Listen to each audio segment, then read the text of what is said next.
प्रिवियत दोस्तों, मेरा नाम है आशीष। स्वागत है आप सबका मेरे यूट्यूब चैनल पे। ये जो वीडियो है ये कोई ट्रैवल वीडियो नहीं है, ये एक अपडेट वीडियो जहाँ पे मैं डिस्कस करने वाला हूँ मेरा फ्यूचर ट्रैवल प्लान और थोड़ा बहुत मैं अपने पर्सनल फ्रंट में कुछ शेयर करना चाहूँगा आप लोगों के साथ कि क्या चल रहा है मेरे जीवन में। सबसे पहले तो मैं आपको तहे दिल से शुक्रिया करना चाहता हूँ जिस तरह से आपने मेरा जो प्रीवियस सीरीज़ है ऑफ बीट नॉर्थ बंगाल का आपने जिस तरह से अप्रिशिएट किया, पसंद किया और काफ़ी अच्छा लगा मेरे को। और जैसा मैंने आपको लास्ट ब्लॉग में बताया था कि वो एक आखिरी वीडियो है monsoon offbeat North Bengal series का। ऐसा नहीं है कि मैं अब वापस से मैं नॉर्थ बंगाल ट्रैवल नहीं करूँ कि नॉर्थ बंगाल में अभी कालिम्पोंग डिस्ट्रिक्ट कवर करना बाकी है, सिक्किम के ऑफ बीट डेस्टिनेशंस कवर करना बाकी है। तो मैं फ्यूचर में ज़रूर वापस से फिर से कुछ नया सीरीज़ मैं लेके आऊँगा आप सभी के लिए। दोस्तों, मैं शुरू करना चाहूँगा पर्सनल रिलेटेड स्टोरी से और ये स्टोरी है मेरा हेल्थ को लेकर। अगर आपको याद होगा कि मैं लास्ट ईयर नवंबर दिसंबर में एवरेस्ट बेस कैंप किया था, गोक्योरी किया था सोलो।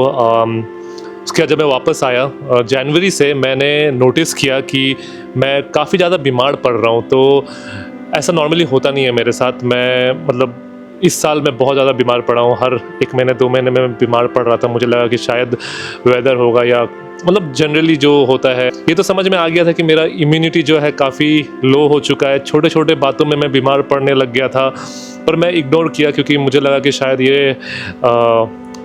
वेदर की वजह से हो रहा होगा या आई डोंट नो।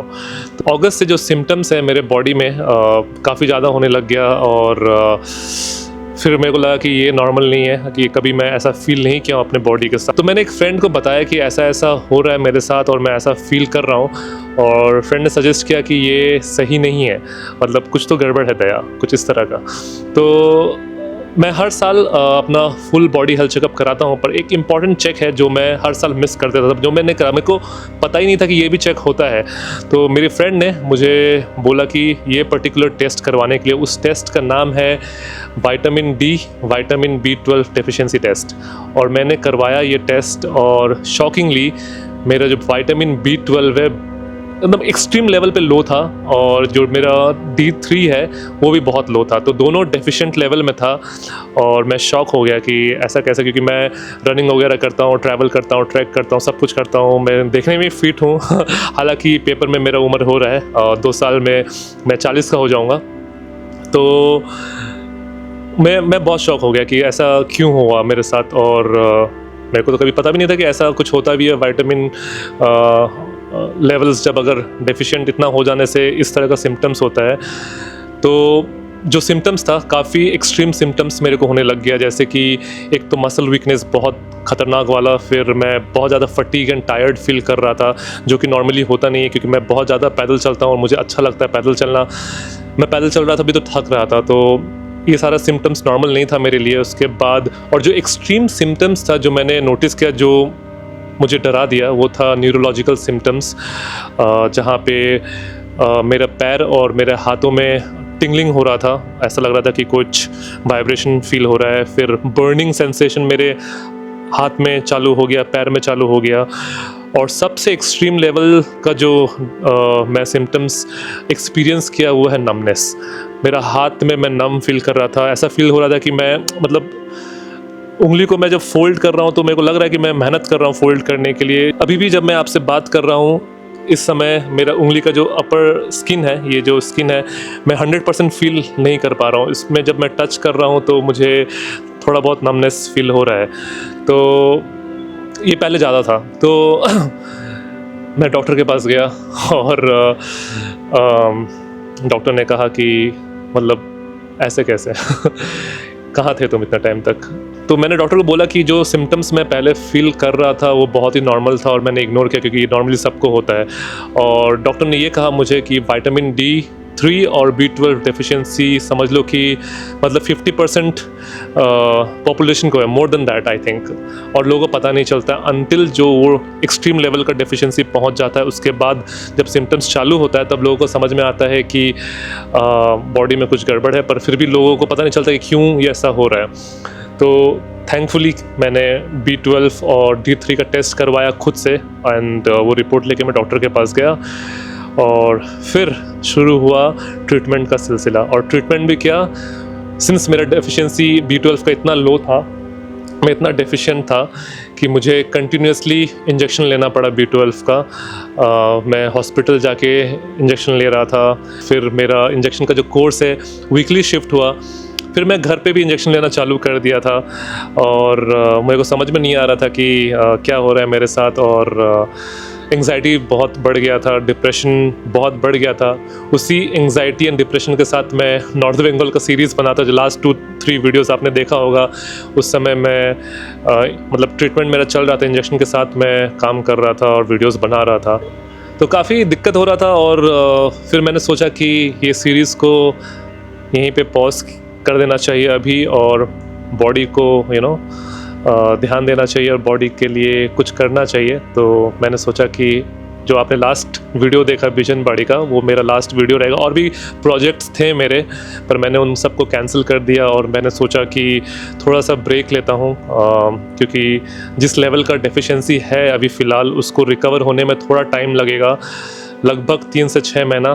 मैं 100% तो नहीं बोल सकता हूँ, बट इतना कि मैं वापस से पहले की तरह फील करूं और अच्छा फील करूं और ट्रैवल कर पाऊं। मतलब बहुत सारे प्लान्स मेरे को कैंसिल करना पड़ा इस साल, जो कि मैं आपको शेयर करने वाला हूं।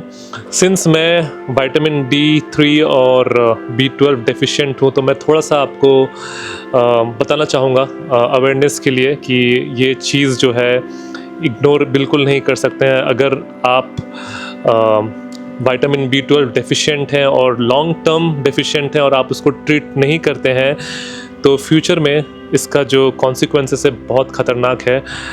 जो एक्सट्रीम लेवल का कॉन्सिक्वेंसेस है वो है कि आपका जो ऑप्टिक नर्व है आँख का, वो डैमेज होगा। मोस्टली जो इसका मतलब डैमेज होता है वो नर्व रिलेटेड डैमेज होता है, न्यूरोलॉजिकल डैमेज होता है विथ टाइम। तो आपका ऑप्टिक नर्व डैमेज होगा, जिससे आप अंधे हो सकते हैं। आपका नमनेस जो है बॉडी में, मतलब पेरिफेरल न्यूरोपैथी बोलते हैं उसको। और एक बार जब आपका नर्व जो है डैमेज हो जाता है, तो डैमेज जो है इरिवर्सिबल है। इसका मतलब है कि लाइफ टाइम आपको नमनेस टिंगलिंग के साथ जीना पड़ेगा। एक तरह से कह लो कि पैरालिसिस ही समझ लो, जो कि काफ़ी डेंजरस है। अगर आपको कभी भी ऐसा फील होता है, टायर्डनेस, आपको पैर में हाथों में झंझनाहट या बर्निंग सेंसेशन होता है या नमनेस फील होता है, तो डेफिनेटली B12 और D3 टेस्ट करवाना ज़रूरी है और आप कराएं। अर्ली ट्रीटमेंट, मतलब इसका ट्रीटमेंट बहुत आसान है। अर्ली ट्रीटमेंट में आपको इंजेक्शन लेना भी नहीं पड़ेगा, जस्ट इसका सप्लीमेंट आता है, आप वो लोगे, डॉक्टर को दिखा के आप 1-2 महीने में ठीक हो जाओगे। सिंस मेरा डेफिशिएंसी एक्सट्रीम लेवल पे है, मैं आपको यहाँ पे दिखा दूँगा कितना मैं डेफिशिएंट हूँ। तो इतना अगर आप डेफिशिएंट हो तो ट्रीटमेंट लंबा चलता है, इंजेक्शन लेना पड़ता है। विटामिन D बहुत इंपॉर्टेंट है बॉडी के लिए, क्योंकि ये बोन रिलेटेड विटामिन है, जिसमें आपका बोन जो है कमज़ोर हो जाता है। एंड काफ़ी सारे और भी सिम्टम्स होते हैं जो कि नॉट गुड। और B12 का तो एक्सट्रीम है, आपको मतलब साइकोलॉजिकली बहुत इफेक्ट करता है। आपका day to day activity life जो है ख़राब हो जाता है और आप कंसंट्रेट नहीं कर पाते हो। और B12 जो है आपका बॉडी बनाता नहीं है खुद से, तो आपको कंज्यूम करना पड़ता है B12।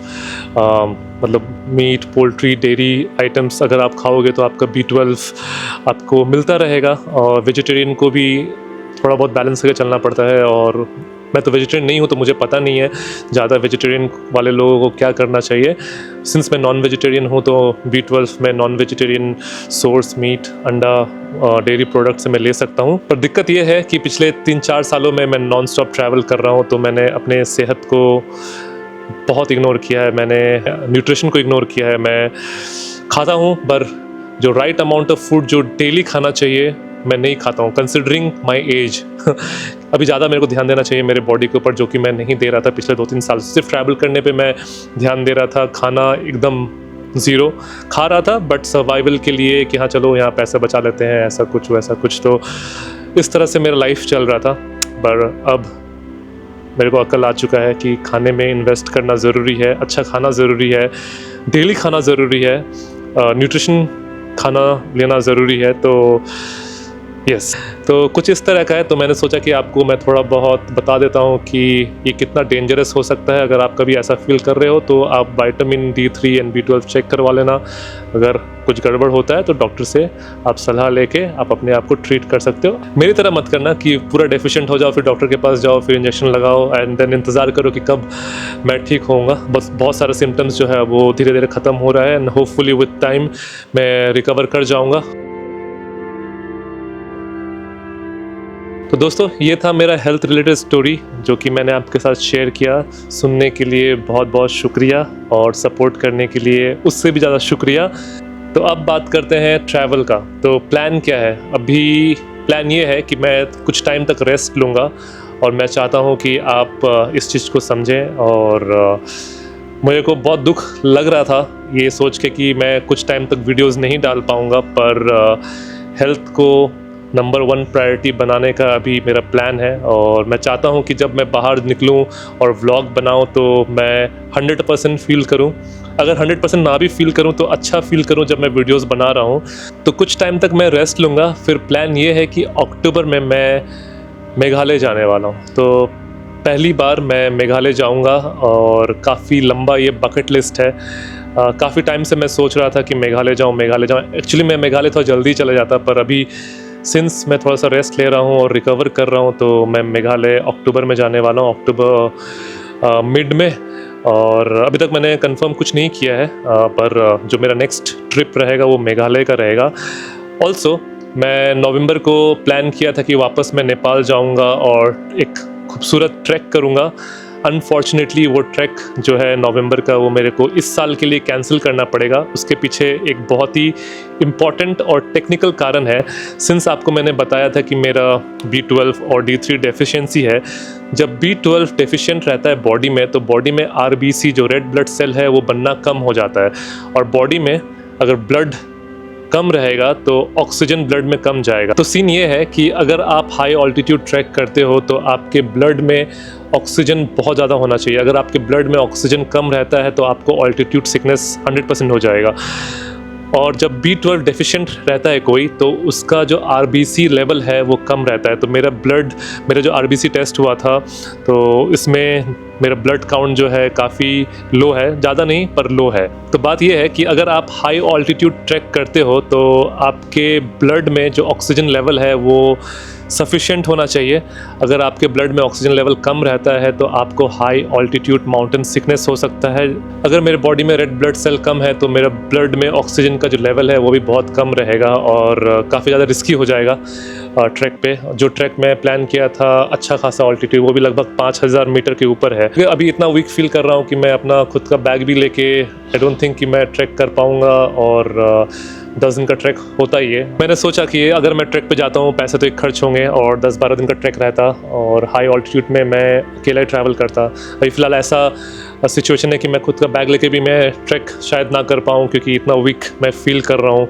अगर मैं पुश करता और ऑल्टीट्यूड सिकनेस हो जाता फिर रिस्की हो जाएगी। मैं प्लान किया था अकेला ही ट्रैक करने का विदाउट गाइड एंड पोर्टर। तो मैंने सोचा कि समझदारी इसी में है कि अभी फ़िलहाल मैं रिकवर करूं, रेस्ट करूं और कहीं और ट्रैवल करूं जहां पे मुझे ज़्यादा ट्रैक ना करना पड़े या हाइक ना करना पड़े। तो इसके वजह से मैंने सोचा कि ये जो ट्रैक मैं प्लान किया हूं वो मैं नेक्स्ट सीज़न करूंगा।